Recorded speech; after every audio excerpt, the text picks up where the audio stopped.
Hi, everyone. This is Amanda Ray from Bright Talk. I'm introducing Velocify's 5 easy steps to creating an account-based strategy. And the presenter is going to be Thomas Cox. He is Director of Sales Operations at Velocify. Before he begins, please note we're going to be doing a Q&A at the end, so if you've got any questions, please ensure you click the Ask Audience Questions, and we'll make sure to answer it. Tom? Awesome. Thank you, Amanda, and thank you, Bright Talk, for helping us set this up. And also thank you, everyone on the webinar. We're really excited to have everyone here and to share some of our best practices for launching an account-based sales strategy. And before we jump into the content, we wanted to first pose a question to you, the audience, to help us start thinking in that account-based mind frame. So, Amanda, can you post that question to the audience?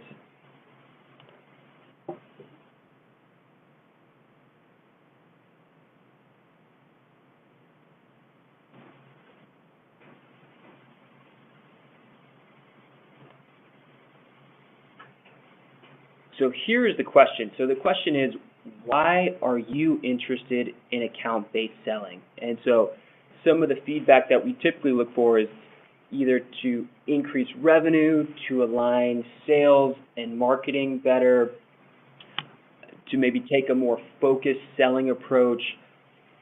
Perhaps it was an executive mandate that they've instructed you and your organization to become more account-centric, or perhaps much like we've seen, people are beginning to talk more about it. You may see it more in the literature, in the blogs out there, or perhaps at some of these conferences. So we wanted to post that question and get your feedback. So it looks like we're just getting that question launched. Amanda, any chance it looks like the question may not be available yet?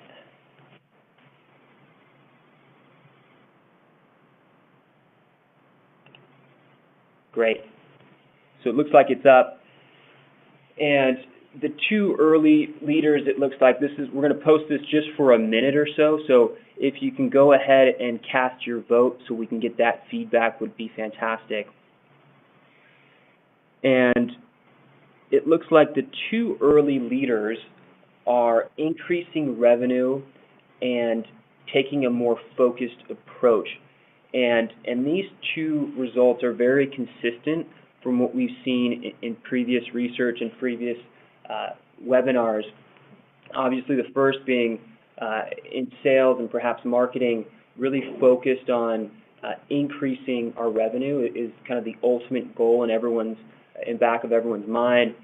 And then secondly, which I think really applies well to taking an account-based sales strategy approach, is about focus and focusing on your customers' personas and the customer's buying journey.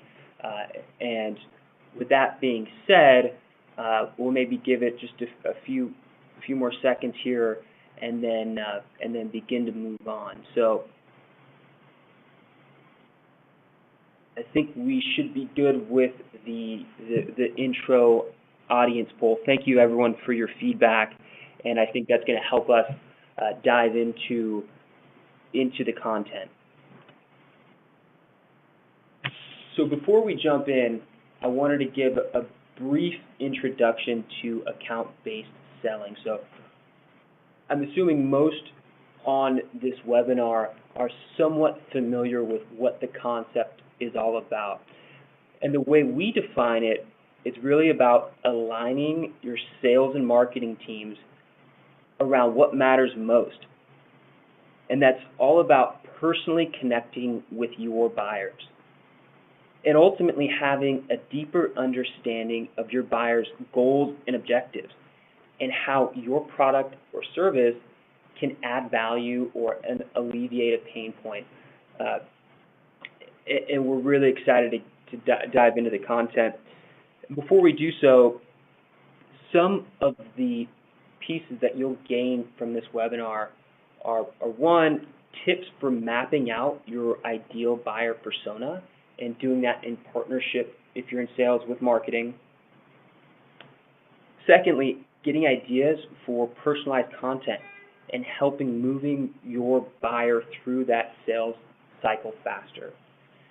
And then additionally, we'll cover towards the end, what are some of the key metrics to measure and ultimately optimize your approach and your sales strategy. So, with that being said, let's get started. So, the first step we recommend in terms of building this account-based approach, it's all about focus. And that kind of leads us back to the poll that we just conducted. One way to begin thinking in this account-centric framework, we recommend creating what we call a Dream 100. It doesn't necessarily have to be 100, but it could be 20, it could be 40, 50, but building a list of target customers and thinking about who would gain the most value from your products and starting there. And I think that will help really kick off the process of this account-based selling strategy. So with that being said, we recommend starting at that really high level, 10,000-foot view, and then really zooming all the way down and into, in a very granular fashion, into those companies, and looking at what are some of the characteristics of those companies that you may be able to find. And so some of the typical characteristics obviously are vertical based. It could be industry. It could be the size of the customer. But as you continue to dig deeper, it may be what other products that company uses. For us, one of our products, Pulse, we look at, do they have Salesforce as their CRM? Are they also using a marketing automation tool as an example? So what does that customer profile look for you? And some of the three key characteristics that we use to help define that company profile is starting one with the qualitative data. And qualitative meaning feedback ultimately from your customers in conversations, speaking with your customers directly. Obviously, your sales reps will have that qualitative piece. It could be your sales engineers who are also having those conversations. And we also recommend people who aren't necessarily customer-facing. So for myself in sales operations, even having your non-customer-facing folks go speak with 10, 20 customers and get that qualitative feedback. The second piece is quantitative and looking at perhaps historical win rates. So maybe one industry, you're having some great success, or a certain size, maybe it's in that mid-market segment that these customers are finding the most value. So taking a data-driven approach. And thirdly, this is one of the more emerging pieces of technology in the space, but using some kind of predictive scoring technology. So we also use a third-party application that uses machine learning algorithms to help score the top accounts. And so using a combination of those three, you can begin identifying which company profiles are the best fit for your product or service. Now, to add on to that piece, it's also super valuable to then dive in a level deeper to look at then the individuals and the individual personas associated with that company profile. And now that may vary from product and service to service, but some of the core personas that we see, especially in this account-based selling framework, where it's relatively more complex and you're going to have perhaps more people involved in closing that deal, we usually start with an influencer. So someone who interacts with the product or service the most or in a deep fashion. There's typically a champion, and so this is someone who is a champion of your product at that company, and that's typically your main point of contact, and someone who will help you shepherd the deal to close. Thirdly, we typically see some kind of detractor. It's someone who is a roadblock to closing that deal. So it may be, for example, someone in IT who isn't comfortable with your integration or perhaps has some security concerns. It could be someone in the finance team who is concerned about the price or budget that you have to overcome. So those types of things that we see in terms of the detractor. And then fourthly, there's a decision maker. And so this is someone who's going to be signing the contract, and perhaps if you have a service agreement that may be going through and redlining or requesting red lines, but you'll typically have a decision maker who will close the deal, and that may be a CEO or CFO or someone in the executive suite. So to come back to that point, it's understanding both the company profile as well as the buyer persona. So start there and begin mapping those two out. So the next piece, part two, is understanding not only who these companies are and who the people are, but also how do they buy and what is the buying process for that company and that sale. And you want to understand what makes each of those personas tick. How do they each think? So, for example, a sales leader may think differently than the CFO, or the IT leader may think differently than the HR leader. And understanding that level of the buying journey is really the second piece. And so how do you understand this?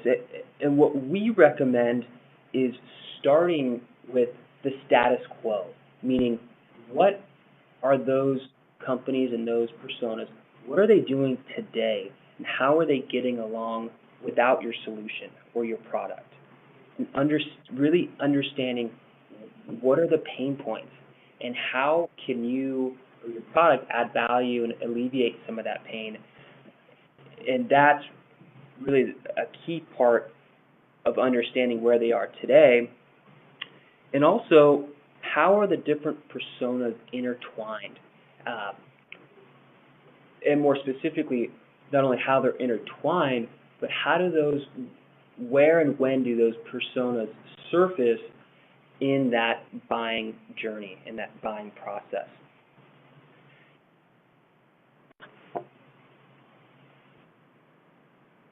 And here is an example of some buyer stages.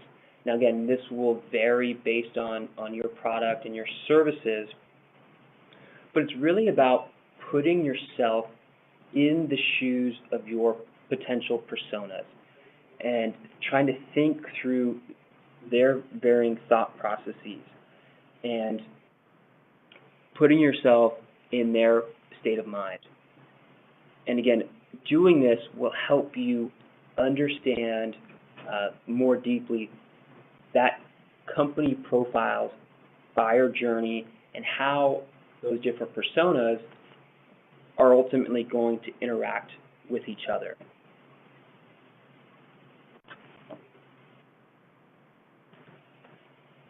Now, the third piece, this is really important. So when we think back, we now have, you start with the company profile. You start then with the personas within those companies.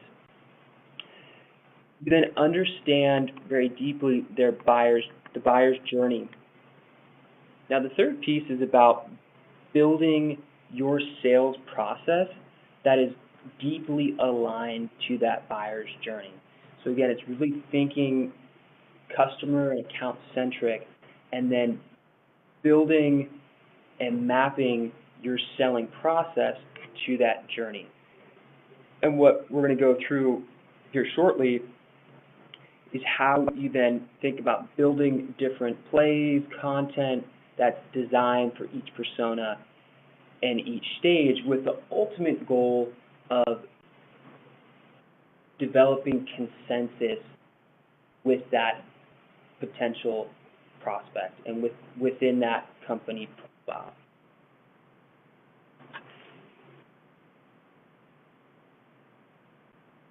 And what you see here, this is you think of as a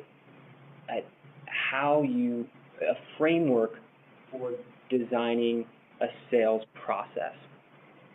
And let me walk you through how this really lays out, because I believe this framework, if you can take one thing away from this webinar, it would be taking away this sales process design framework, which is super valuable. So in the top section, we have what we just walked through, the buyer stages. So what is the buyer's journey? Putting yourself in their shoes. And even the language here is really buyer-centric, so problem identification, making a decision, comparing vendors. So really, how does the buyer view that buying process? And then what we recommend is then overlaying your internal sales process and the stages against that journey. So, for example, you may have qualification as that first stage in the sales process, ultimately to some kind of negotiation phase before you get that signature. Now, the second piece in the matrix is looking at the actions. And the actions are really about what is happening in each stage of the sales process. And most B2B companies that we've seen, you may have different individuals at your own company. So, for example, for us, we have an SDR team that qualifies. Then you have an AE who's then closing the deal. So really the point is what's happening at each stage of the sales process.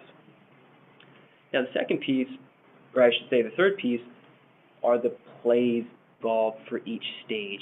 And these are really strategic, they're preconceived, and they're targeted for that piece of the buying process. So you may have, for example, a case study that you send out, may have the contract phase. So understanding what are those plays, the demo phase. So what are those plays that you're executing in a repeatable fashion that you can coach your reps on.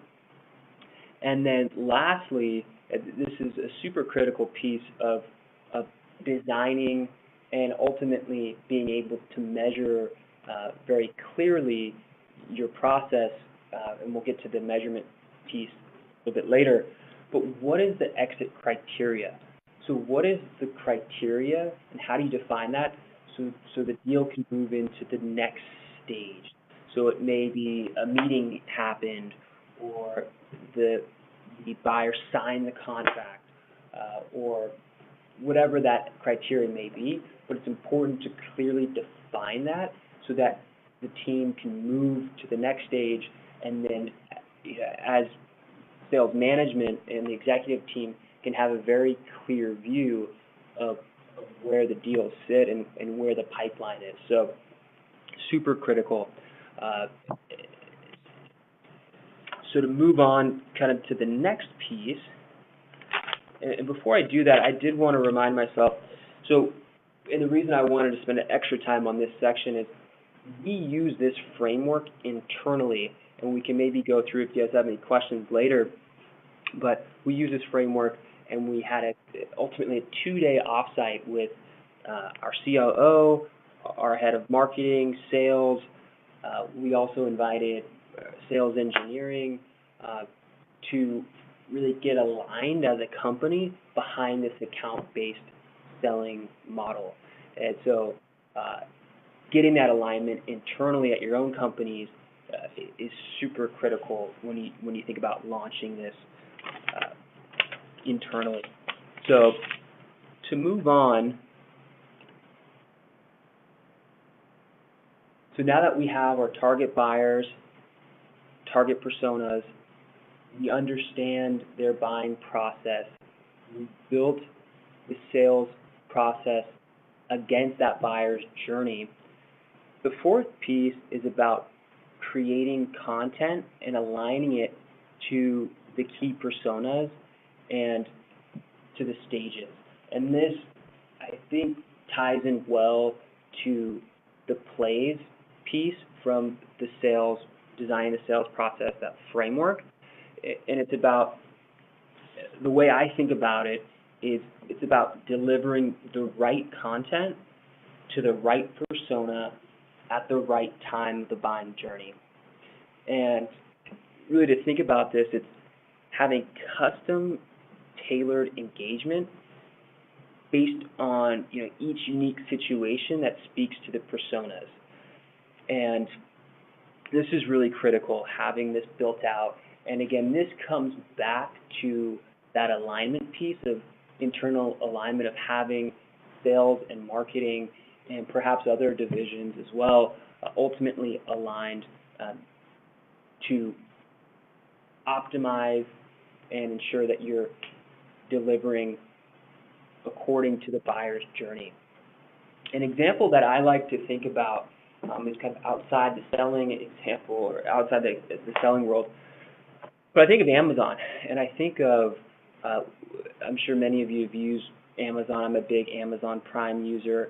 And you think about the suggested content. So when you're looking at one product, they will then suggest, based on purchase history, they've bought another product. So for example, I'm on there buying, I have a 2-year-old, I'm buying Honest diapers.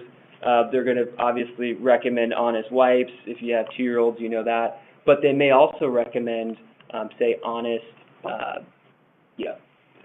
baby soap.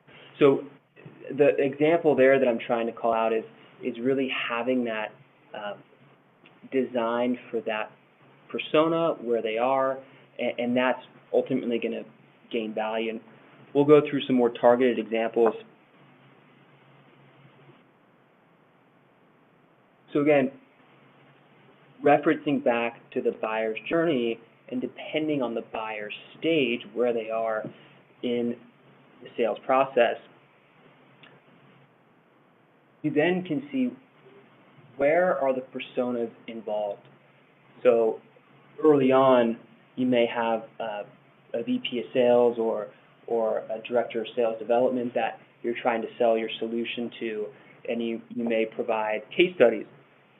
And the case studies may be targeted to their industry, directed specifically for their persona.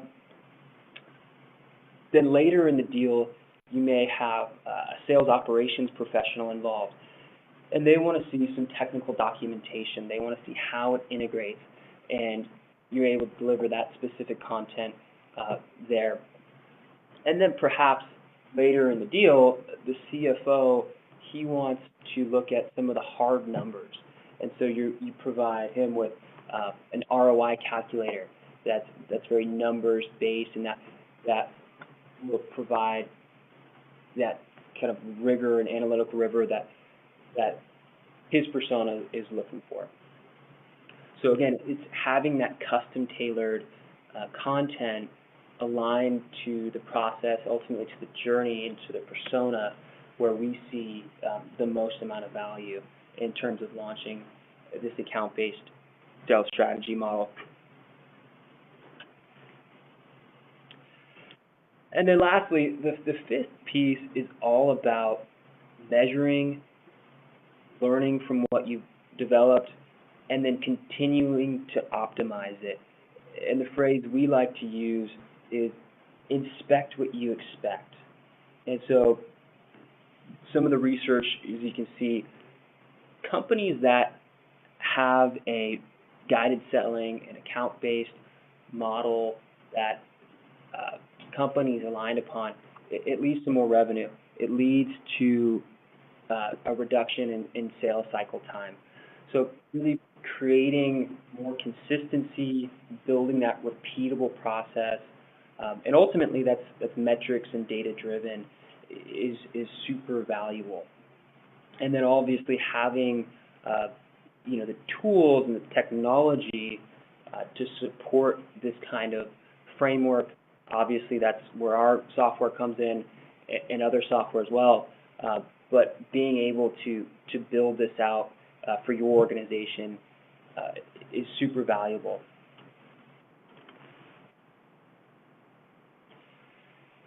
And then in addition, when we think about kind of which metrics mean the most to us when we think of this account-based sales strategy, the first is all about sales activity. And the phrase that I like to use is event-driven data. And so this would be, what are your reps doing to either prospect these accounts, work the deals with these accounts? What is the rigor? How many calls? How many touches? And really ensuring that each account is being worked properly. So starting with activity. The next is, I would think about this as conversion. And so really understanding where deals are getting stuck in that process. And so when you end up developing this account-based model, you're able to understand not just kind of from beginning to end what was the conversion, but really becoming more granular and understanding where exactly in the process are you doing well, or you could potentially improve. And so looking at that stage by stage conversion and really understanding what is another way to say it is, what is the shape of your funnel, right? So you've seen some really interesting things there. And that ties in nicely to the last piece. It is getting kind of to that rep level engagement. So measuring each of your reps, and we have kind of a scorecard-based approach, but really understanding how each of your reps are doing, how can they improve, and also tying it back to these other metrics. And ultimately, it comes down to how they're selling. So those are the three that we really like to zoom in on and focus on. So with that being said, to wrap things up, so the 5 easy steps, and again, if you guys have any questions, feel free to reach out. We'll have Q&A right after this, or reach me via email. But the 5 easy steps, again, are understanding who are your target companies, and what does that look like for you. Then understanding within those companies, what are the key personas? And we walked through some of the standard ones that we use in terms of the champion, influencer, detractor, decision maker, but you may have your own unique set of personas, and building those out and understanding that. The third piece is then understanding the customer journey and building and designing your sales process around that customer journey, and then using that framework that we walked through with the stages, with the actions, plays, and exit criteria, and getting internal alignment around that framework with your sales, marketing, and whomever else that may be involved is super critical. And then the fourth piece is building content, right? So building that targeted content, again, for each persona at the right stage, at the right time, delivering that content. And then lastly, making sure you inspect what you expect. So optimizing, measuring, learning, iterating, continue to improve that process going forward. So with that being said, thank you for walking through that. Now I'm going to kick it off to Amanda, and Amanda's going to help us lead some Q&A. Hi, everyone. Thank you for listening. We have a few questions coming in, and please feel free to continue to ask questions. The first question, Tom, I have for you is, getting sales and marketing to align on this framework is key. How do you suggest doing so? That's a great question, Amanda. And we covered, I think, briefly some of the pieces throughout the presentation, but to really come back to those, it's selling internally, right? Your internal company persona, so understanding who needs to be aligned, who needs to be involved. Again, for us, that worked really well was having an offsite, so getting outside of the office, focusing on this account-based framework, and getting some dedicated time behind it was super valuable for us. Okay, great. Another question I have from the audience is, how many touches, i.e. calls, email, social, are recommended in the account-based selling approach?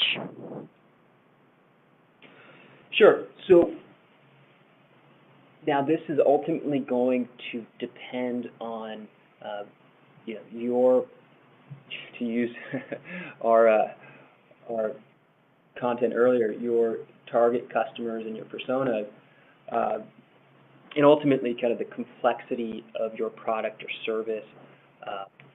But based on some of the industry-leading research and some of the research we've done here at Velocify, we highly recommend, at the minimum, a 6-call strategy where you intermingle email, perhaps social, so maybe a LinkedIn component over. We recommend at least a 15 to 22-day cycle for those different personas. So that's what we recommend, and we have some research on our website. I think it's called the Ultimate Contact Strategy. If you are at all interested, and we can follow up with that link. But we recommend that number of touches, and then of course making sure when those contacts, when you do get some traction, contacting them in a very quick fashion. So making sure that time to call is huge. Great, thank you. And just so the audience knows, in the attachments and link section, we actually have a link to the site. So if you want to click and continue to go over what Tom discussed, you can. We have another great question that just came in. You've talked a lot about metrics here, but I tend to struggle with productivity versus reporting. How do you collect your metrics in a time-effective way? That's a good question. So again, this kind of goes back to the tools, and it's important that you have the right technology to ultimately measure that activity. And so having the tools to measure number of calls, number of emails, number of touches, to ensure that level of rigor is huge. And then it kind of going back to the rep level engagement. Now, we recommend activity across the board, but it may depend on it. You may have some very senior AEs who are consistently above quota, so you may treat them differently in terms of activity than a brand new junior rep who you want to encourage even a higher level of activity. So that's kind of what I would recommend and what we've seen be successful. Okay, great. And another question just came in. Thank you, everybody, for asking questions. Is there a way to manage the number of touches that happen, i.e., can a third-party tool autofill my calendar when I need to call someone for the sixth time or something equivalent? Yeah, so that's a great question. I don't have the answer to the calendar exactly piece, the calendar automation, but somewhat of a plug for our own product. That's exactly what we do. So we develop kind of a prioritization engine that ensures each contact and account is worked appropriately and to the right level of cadence for each individual. So that's kind of how we do it. Is we drink our own champagne, and then the calendaring piece. I haven't seen that level of functionality, but I can follow up with you on that. Great, thank you. And our last question that we see, so please, if you have any questions, continue to ask. This kind of plays onto the most recent question we had. What tools do you have to help stay on top of target accounts? Sure, yeah, so again, we use our own tool, Velocify, to prioritize those accounts.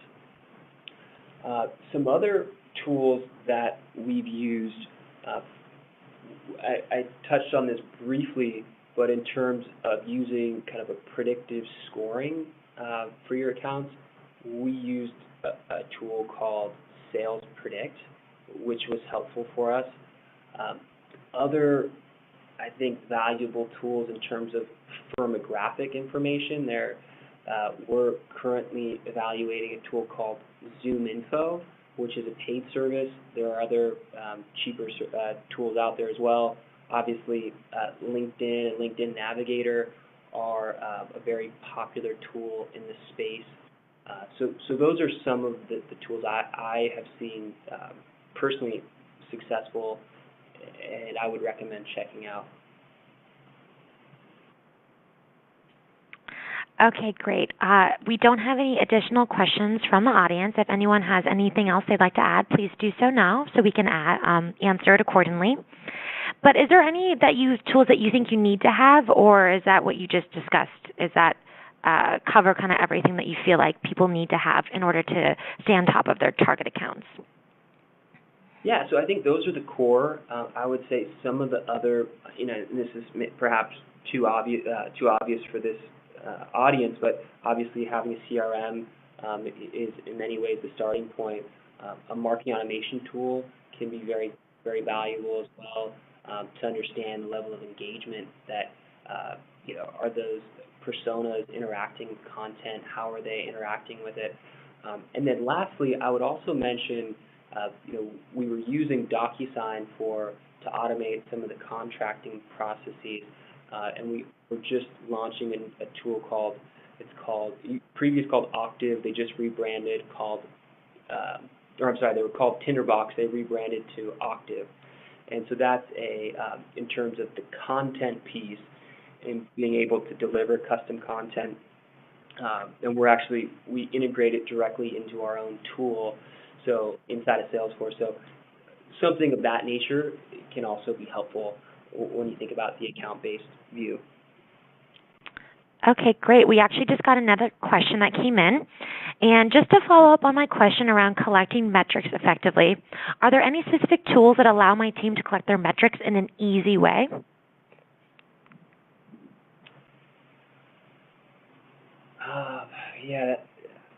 So we use so the metrics piece, obviously, like I said, you want it to be event-driven is kind of the modern way to do it. So what that means is being able to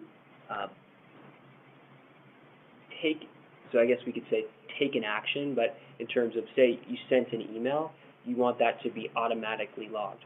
Or if you, say, have your reps call someone, you want that to be automatically logged and that recording to automatically be logged in your system. So you don't want to have your reps having to log a task and say they did something, which is kind of the legacy way to do it.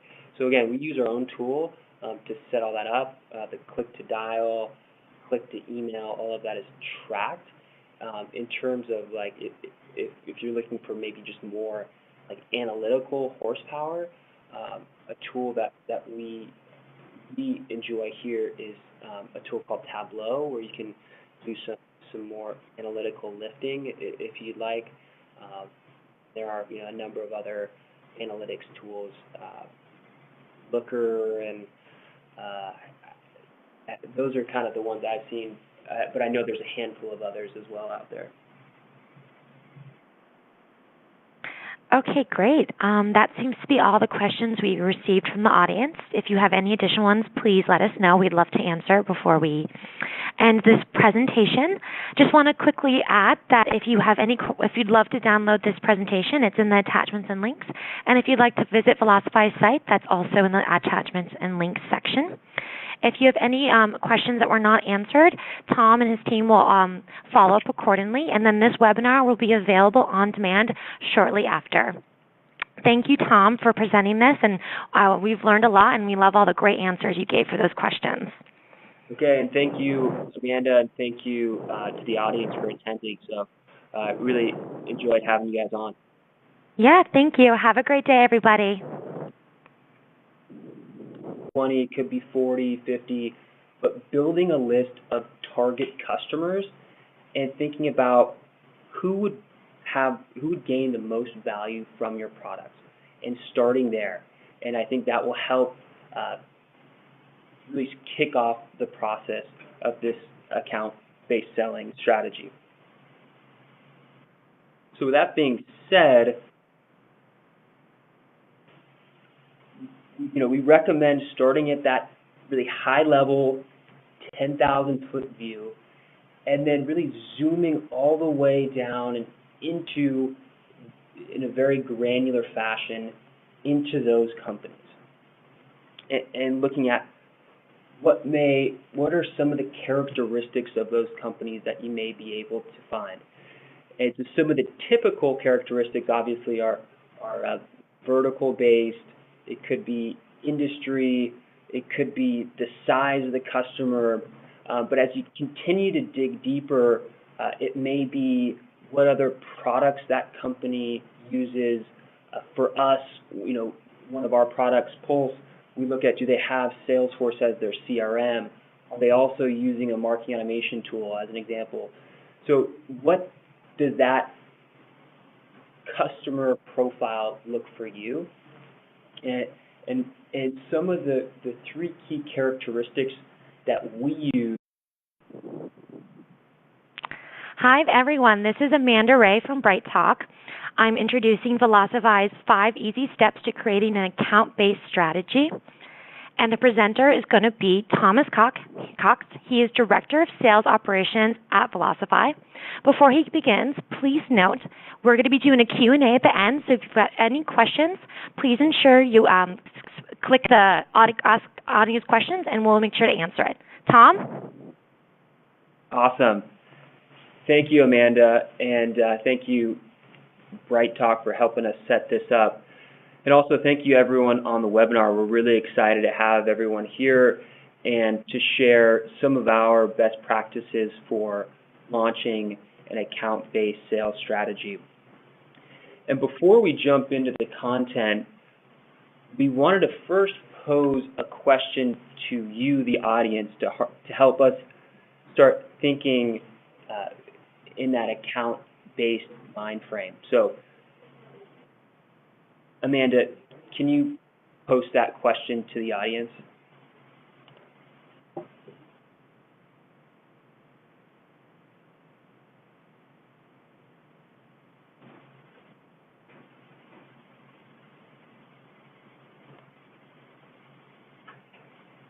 So here is the question. So the question is, why are you interested in account-based selling? And so, understanding of your buyer's goals and objectives, and how your product or service can add value or alleviate a pain point. And we're really excited to dive into the content. Before we do so, some of the pieces that you'll gain from this webinar are one, tips for mapping out your ideal buyer persona and doing that in partnership if you're in sales with marketing. Secondly, getting ideas for personalized content and helping moving your buyer through that sales cycle faster. And then additionally, we'll cover towards the end, what are some of the key metrics to measure and ultimately optimize your approach and your sales strategy. So, with that being said, let's get started. So, the first step we recommend in terms of building this account-based approach, it's all about focus. And that kind of leads us back to the poll that we just conducted. One way to begin thinking in this account-centric framework, we recommend creating what we call a Dream 100. It doesn't necessarily have to be 100, but it could be webinars. Obviously, the first being in sales and perhaps marketing, really focused on increasing our revenue is kind of the ultimate goal in back of everyone's mind. And then secondly, which I think really applies well to taking an account-based sales strategy approach, is about focus and focusing on your customers' personas and the customer's buying journey. And with that being said, we'll maybe give it just a few more seconds here, and then begin to move on. So I think we should be good with the intro audience poll. Thank you everyone for your feedback, and I think that's going to help us dive into the content. So before we jump in, I wanted to give a brief introduction to account-based selling. So I'm assuming most on this webinar are somewhat familiar with what the concept is all about. And the way we define it is really about aligning your sales and marketing teams around what matters most. And that's all about personally connecting with your buyers and ultimately having a deeper understanding. Some of the feedback that we typically look for is either to increase revenue, to align sales and marketing better, to maybe take a more focused selling approach. Perhaps it was an executive mandate that they've instructed you and your organization to become more account-centric, or perhaps, much like we've seen, people are beginning to talk more about it. You may see it more in the literature, in the blogs out there, or perhaps at some of these conferences. So we wanted to post that question and get your feedback. So it looks like we're just getting that question launched. Amanda, any chance, it looks like the question may not be available yet.